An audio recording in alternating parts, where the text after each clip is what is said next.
രാമേന്ദ്ര ക്രിസ്തുവിനെ പൂജിക്കുന്ന ക്രിസ്തുമതവും അള്ളാഹുവിൽ വിശ്വസിക്കുന്ന ഇസ്ലാം മതവും ഇതെല്ലാം തന്നെ ഹിന്ദുത്വത്തിന്റെ മാങ്ങാ തൊലി സത്യം പറയണോ അല്ലെങ്കിൽ കാര്യങ്ങൾ ചക്ക കുഴയുന്ന പോലെ കുഴയും. ഭാരതത്തിന്റെ സാംസ്കാരിക പരമ്പരയുടെ സാംസ്കാരിക പാരമ്പര്യത്തിന്റെ അവിഛിന്നങ്ങളായ ഉദാഹരണങ്ങളാണ്. കൈനീട്ടം കൊടുത്ത് അകത്തേക്ക് കയറ്റിവിടെ. ഉദാഹരണത്തിന് ഇവിടെ ഇപ്പൊ പറഞ്ഞല്ലോ മുസ്ലിം ഇവിടെ ഹിന്ദുത്വത്തിന്റെ അവിഭാജ്യ ഭാഗമാണ്. അങ്ങനെയാണെങ്കിൽ പിന്നെ പള്ളി പൊളിക്കേണ്ട ആവശ്യമില്ലല്ലോ.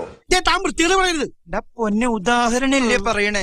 എന്തിനാ ഇപ്പോ ഏകീകൃത സിവിൽ കോഡ്? ഇത് ഹിന്ദുത്വവും അതുപോലെ ഇസ്ലാമിസവും ഒക്കെ ഇതിന്റെ അവിഭാജ്യ ഘടകമാണെങ്കിൽ നീ തീർന്നു. സകല ചരാചരങ്ങളിലും ദൈവമുണ്ട് എന്ന് വിശ്വസിക്കുന്നതാണല്ലോ ഹിന്ദു ആശയം. അങ്ങനെയാണെങ്കിൽ പിന്നെ ഈ പറയുന്ന അടിയന്തിന് വേണ്ടിയിട്ടാണ് ഇന്ത്യ രാജ്യത്ത് ഏറ്റവും അധികം ആളുകൾ കൊല്ലപ്പെട്ടത് എന്തിനു മേലെയാണ്? നിശ്ചയമായിട്ട് നമുക്ക് കാണാൻ വേണ്ടി കഴിയും ഹിന്ദു മുസ്ലിം വർഗീയതയുടെ മേലെയല്ലേ? പടച്ചവനെ തീവണ്ടിക്കാണല്ലോ തല വെച്ചത് സ്വാതന്ത്ര്യ സമരത്തിന്റെ കാലത്ത്. എന്നിട്ട് ഇതെല്ലാം സനാതനമാണ്, സനാതന ആയിട്ടാണോ ഈ ആളുകളെ കൊല്ലുന്നത്? ഇപ്പൊ പശുവിന്റെ മാംസവുമായി ബന്ധപ്പെട്ടുകൊണ്ട് ആളുകളെ കൊല്ലുന്നു.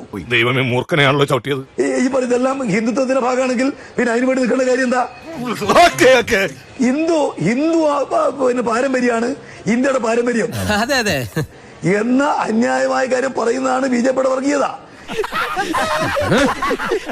ഇവിടെ മുഗളന്മാര് ഭരിച്ചിട്ടേ ഇല്ല, ടിപ്പു സുൽത്താൻ ഭരിച്ചിട്ടേ ഇല്ല, ഹൈദരലി ഭരിച്ചിട്ടേ ഇല്ല. എന്തിനാടോ നായരെ വെറുതെ എന്റെ ബ്ലഡ് പ്രഷർ ഇങ്ങനെ കൂട്ടണേ? ആകെ ഭരിച്ചിരിക്കുന്ന ഹിന്ദുക്കൾ മാത്രമാണ്, ശിവജി മാത്രമാണ്. ഇതാണ് ഈ വർഗീയത.